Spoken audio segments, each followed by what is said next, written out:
की शुरुआत होती है मोमो अयासे नाम की एक लड़की से, जो कि अपने बॉयफ्रेंड से परेशान हो चुकी है क्योंकि वो एक नंबर का लीचड़ है। वो डेट पर जाने के लिए भी मोमो से पैसे मांगता है, पर जब मोमो मना करती है तो वो उसे लव होटल ले जाने को बोलता है, लेकिन उसके पैसे भी मोमो को ही देने पड़ेंगे। अब ये बात सुन मोमो गुस्सा हो जाती है और उसे खींच कर एक लात मारती है, पर उसके सामने वो काफी कमजोर थी तो वो लड़का मोमो को ही नीचे गिरा देता है और उससे ब्रेकअप करके चला जाता है। मोमो अब ये बात अपनी सहेलियों को बताती है, जो कहती हैं कि अच्छा हुआ, वो लड़का एक नंबर का हरामी था, पता नहीं मोमो ने उसमें क्या देखा। जिस पर मोमो कहती है कि वो उसके फेवरेट एक्टर केन ताकाकुरा जैसा दिखता है और उसे हट्टे कट्टे मर्द टाइप लड़के ही पसंद आते हैं। जिस पर उसकी फ्रेंड्स कहती हैं कि इस तरह के लड़के तो अब दिखना ही बंद हो गए हैं। मोमो अब काफी उदास थी और सोच रही थी कि पता नहीं कब उसे केन ताकाकुरा जैसा मर्द मिलेगा। तभी उसकी नजर एक क्लास में जाती है जहाँ के लड़के एक चश्मिश लड़के को परेशान कर रहे थे और उस पे कागज फेंक रहे थे और वो बस अपनी मैगजीन पढ़ रहा था। मोमो को ये देख अच्छा नहीं लगता। वो उस लड़के की बेंच पर जाकर बैठ जाती है और बाकी लड़कों को घूरने लगती है, जिससे वो लोग कागज फेंकना बंद कर देते हैं। मोमो अब उठकर वापस क्लास से बाहर आ जाती है और सोचती है कि वो अपना गुस्सा किस पर निकाले। तभी वो चश्मिश लड़का मोमो के पास आता है। उसे लग रहा था कि मोमो उसे लाइक करती है, इसीलिए वो उसके पास आकर बैठी थी। मोमो बोलती है कि शायद तुम्हें कोई गलत फहमी हो गई है और मोमो को उसमें जरा सा भी इंटरेस्ट नहीं है। लेकिन फिर वो लड़का मोमो को अपनी मैगजीन के बारे में बताने लगता है कि कैसे यूएफओ और एलियंस सच में होते हैं, लेकिन सरकार इस बारे में कुछ नहीं बताती। लेकिन ऐसे कई सारे सबूत हैं जिनमें यूएफओ को देखा गया है। मोमो बोलती है कि उसे नहीं लगता कि यूएफओ या एलियंस होते हैं, नहीं उसे इनके बारे में कुछ जानना है। इतना कहकर मोमो जाने लगती है, लेकिन फिर भी वो लड़का मोमो के सामने एलियंस के बारे में बड़बड़ करने लगता है। अब मोमो गुस्सा हो जाती है और कहती है कि अपनी बकवास बंद करो, शायद इसीलिए तुम्हारा कोई दोस्त नहीं है और ना ही कभी होगा। ये सुन उस लड़के को बहुत बुरा लगता है और उसके हाथ से मैगजीन गिर जाती है। मोमो को तुरंत ही एहसास होता है कि शायद उसने कुछ ज्यादा ही बोल दिया। वो उसकी मैगजीन उठाते हुए उस लड़के को सॉरी बोलती है और कहती है कि उसे नहीं लगता कि एलियंस होते हैं, पर वो मानती है कि भूत सच में होते हैं। ये सुन वो लड़का हंसने लगता है कि भूत जैसी कोई चीज नहीं होती, पागल हो क्या। ये सुन मोमो उस पे बहुत भड़क जाती है। दोनों अब लड़ने लगते हैं। मोमो का कहना था कि भूत सच में होते हैं और एलियंस नहीं। वहीं उस लड़के का मानना है कि सिर्फ एलियंस ही असली होते हैं। उन्हें लड़ते हुए मोमो की फ्रेंड्स देख लेती हैं और उन्हें लगता है कि मोमो को अपना नया बॉयफ्रेंड मिल गया और उन दोनों की जोड़ी काफी अच्छी लग रही थी। मोमो अब उस लड़के को चैलेंज करती है कि वो किसी भूतिया जगह पर जाकर दिखाए, पर अगर उसे वह भूत दिखाई देता है तो वो मोमो का नौकर बन जाएगा। जिस पर वो लड़का भी कहता है कि मोमो उसकी बताई जगह पर जाकर दिखाए और अगर उसने वहाँ एलियंस देख लिए तो मोमो को उसकी नौकर बनना होगा। दोनों को शर्त मंजूर थी। अब रात के समय मोमो नागी जनरल हॉस्पिटल पहुंच जाती है, जो कि कई सालों से बंद पड़ा था। मोमो ने उस लड़के का निकनेम ओकल्ट कुन या ओकारुन रख दिया था। ओकारुन कॉल पर मोमो को बताता है कि ये हॉस्पिटल एलियंस का अड्डा माना जाता है। अगर वो इसकी छत पर जाएगी तो एलियंस जरूर उसे किडनैप कर लेंगे और उसकी बॉडी के साथ एक्सपेरिमेंट्स करेंगे। मोमो पूछती है कि उसका आज तक किडनैप हुआ कि नहीं, जिस पर ओकारुन बोलता है कि हुआ होगा और शायद एलियंस ने उसकी मेमोरीज मिटा दी होंगी। ओकारुन की बातों से मोमो को साफ पता चल जाता है कि उसने खुद आज तक कोई एलियन या यूएफओ नहीं देखा। खैर, ओकारुन भी मोमो की बताई जगह पर पहुंच गया था, जो कि एक पुरानी टनल है। मोमो कहती है कि ये टनल बहुत ज्यादा भूतिया है, ऐसा उसने ऑनलाइन पढ़ा था। ओकारुन बोलता है कि वो इस टनल में जाकर साबित कर देगा कि भूत जैसी कोई चीज नहीं होती, लेकिन फिर भी उसे डर लग रहा था और वो गाना गाते हुए अंदर जाने लगता है। ओकारुन को भी पता चलता है कि मोमो ने खुद कभी भूत नहीं देखे।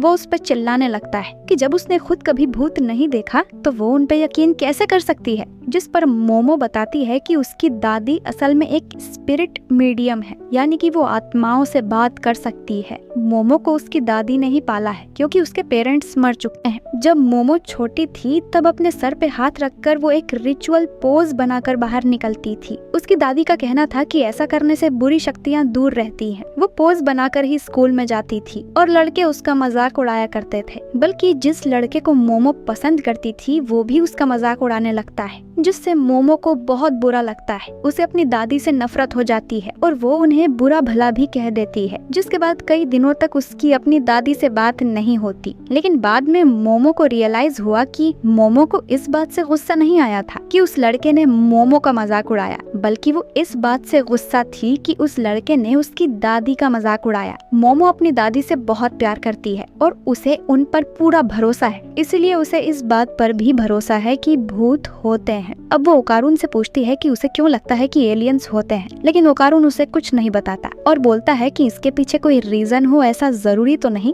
खैर, ओकारून को अब टनल में खून के पंजों के निशान दिखने लगते हैं और जब वो पीछे मुड़ता है तो उसे एक डरावनी सी बुढ़िया दिखती है जो कि एक भूत है। अब ओकारून तुरंत गुफा से बाहर भागने लगता है। मोमो उसकी चीखें सुन कहती है कि वो भूत जरूर टर्बो ग्रैनी होगी और ऐसा कहा जाता है कि अगर वो किसी को पकड़ ले तो वो उस पे कर्स लगा देती है। ओकारून भागने की पूरी कोशिश करता है, लेकिन टर्बो ग्रैनी उस तक पहुंच जाती है और ओकारून का कॉल कट हो जाता है। मोमो अब उसकी मदद के लिए यहाँ से निकलने लगती है, लेकिन उसे यहाँ 3 आदमी जैसे रोबोट खड़े मिलते हैं जो कि असल में एलियंस थे। मोमो दूसरी तरफ भागने की कोशिश करती है, लेकिन वो लोग तुरंत ही मोमो को पकड़कर उसके कपड़े फाड़ देते हैं। मोमो को होश आता है तो उसके हाथ पैर बंधे हुए थे। एलियंस उसे बताते हैं कि वो लोग सर्पोइयंस हैं, क्योंकि वो सर्पो प्लेनेट से आए हैं। इनकी जाति में सिर्फ मेल्स ही हैं, क्योंकि ये जनसंख्या बढ़ाने के लिए क्लोन टेक्नोलॉजी का यूज करते हैं। ये भी इंसानों की तरह रिप्रोड्यूस करना चाहते हैं, इसीलिए ये इंसानों के ऑर्गन्स यानी बनाना चुराने यहाँ पर आए हैं। अब ये मोमो के साथ इंटरकोर्स करेंगे और फिर रिसर्च के लिए उसके ऑर्गन्स निकाल लेंगे। मोमो चिल्लाते हुए इनसे कहती है कि उसे जाने दे, लेकिन ये एलियंस अपनी साइकोकिनेसिस पावर का यूज करने लगते हैं ताकि मोमो हिप्नोटाइज हो जाए और इनकी बात माने। लेकिन मोमो दिमागी रूप से काफी मजबूत थी और उस पर इनकी पावर का ज्यादा असर नहीं होता। वो लोग अब एक्सपेरिमेंट शुरू करने वाले थे, लेकिन तभी मोमो का मोबाइल बजने लगता है। एक एलियन जब उस मोबाइल को उठाता है तो उसे जोर की लात पड़ती है और फिर उस मोबाइल में से एक भूत निकलकर बाहर आता है। ये भूत फिर उस एलियन को काट कर दूर फेंक देता है। ये भूत और कोई नहीं बल्कि ओकारून है, जिस पर टर्बो ग्रैनी का कर्स लग चुका है। ओकारून खुद को कंट्रोल नहीं कर पा रहा था और ग्रैनी उसे पजेस कर लेती है। दूसरा एलियन बोलता है कि मोबाइल में से टेलीपोर्ट होने की टेक्नोलॉजी तो अभी हमारे पास भी नहीं है, तुम जो भी हो यहाँ से चले जाओ या तो हमें अपना बनाना दे दो। एलियंस अब अपनी पावर का यूज करने लगते हैं, लेकिन ग्रैनी इतनी तेज थी कि उस पे एलियंस की शक्ति का असर ही नहीं होता और वो दूसरे एलियन को भी काट कर उसका बनाना निकाल लेती है। अब तीसरा एलियन अपने अटैक से ग्रैनी को दूर फेंक देता है और बोलता है कि उन्होंने इंसानों पर कभी हमला नहीं किया है, तो चुपचाप हमें अपना बनाना दे दो। ओकारून बोलता है कि उन्हें जो भी चाहिए वो देने को तैयार है। वो कितने टाइम से एलियंस को देखना चाहता था, क्योंकि उसके कभी कोई दोस्त नहीं बने। उसे लगता था कि कम से कम एलियंस तो उससे जरूर दोस्ती करेंगे, इसीलिए वो बचपन से ही आसमान में घूरता रहता था और सोचता था कि कोई एलियन उसके पास आ जाए, लेकिन ऐसा कभी नहीं हुआ। ओकारून को हमेशा दूसरे बच्चे बुली करते हैं और किसी को उससे कोई फर्क नहीं पड़ता था कि वो जिंदा भी है या नहीं। लेकिन फिर मोमो उसकी हेल्प करने आई, इसीलिए वो मोमो को कुछ नहीं होने देगा। तो एलियंस को जो भी करना है ओकारून के साथ करे, लेकिन मोमो को जाने दे और उसके लिए वो मॉन्स्टर बनने को भी तैयार है। इतना कहकर ओकारून का कर्स फिर से उस पे हावी हो जाता है। मोमो भी चिल्लाती है कि इन्हें दिखा दो कि तुम एक असली मर्द हो। वो एलियन फिर से ओकारून पे अटैक करता है और ओकारून तुरंत ही हार मान लेता है। मोमो बोलती है कि ये तो शुरू होते ही खत्म हो गया। एलियन अब फिर से मोमो को हिप्नोटाइज करने लगता है और कहता है कि हमें मेल इंसानों से कोई मतलब नहीं है।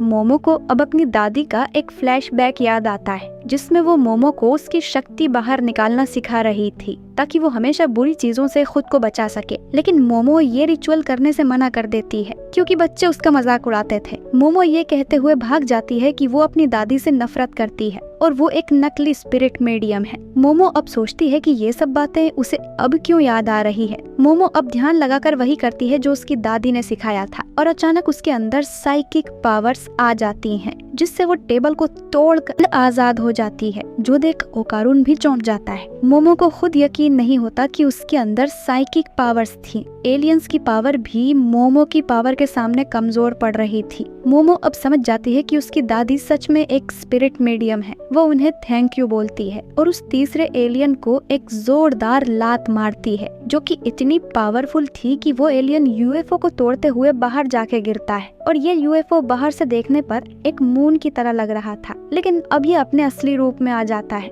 और नीचे गिरने लगता है। मोमो देखती है कि ओकारुन पूरी तरह से भूत बन गया था। वो मोमो को भी काटने आता है, लेकिन मोमो अपनी पावर से टर्बो ग्रैनी को ओकारुन से अलग कर देती है, लेकिन ओकारुन पर कर्स अब भी लगा हुआ था। टर्बो ग्रैनी कहती है कि उसने इस लड़के की दोनों गोटियां निकाल ली है और जब तक उसके पास गोटियां हैं, ओकारुन पर कर्स लगा रहेगा। अगर ये ओकारुन को कर्स से मुक्ति दिलाना चाहते हैं तो इन्हें ग्रैनी से उसी टनल में आकर लड़ना होगा। इतना कहकर टर्बो ग्रैनी गायब हो जाती है। यूएफओ अब उस हॉस्पिटल की बिल्डिंग से टकरा के नीचे क्रैश हो जाता है, लेकिन मोमो ओकारुन को लेके वहाँ से बाहर आ जाती है। दोनों अब गलत और सही साबित हो गए थे, क्योंकि एलियंस भी होते हैं और भूत भी। मोमो को एलियंस ने किडनैप किया और ओकारुन को भूत ने कर्स लगा दिया। मोमो की साइकिक पावर की वजह से ओकारुन अभी नॉर्मल है। अगर वो अपनी पावर हटा दे तो ओकारुन वापस आउट ऑफ कंट्रोल हो जाएगा। ये सुन अब ओकारुन उस टनल की तरफ जाने लगता है, क्योंकि उस ग्रैनी को हराने पर ही उसे कर्स से मुक्ति मिल पाएगी। वो अपने कपड़े उतारकर मोमो को दे देता है ताकि उन्हें पहनकर वो अपने घर चली जाए।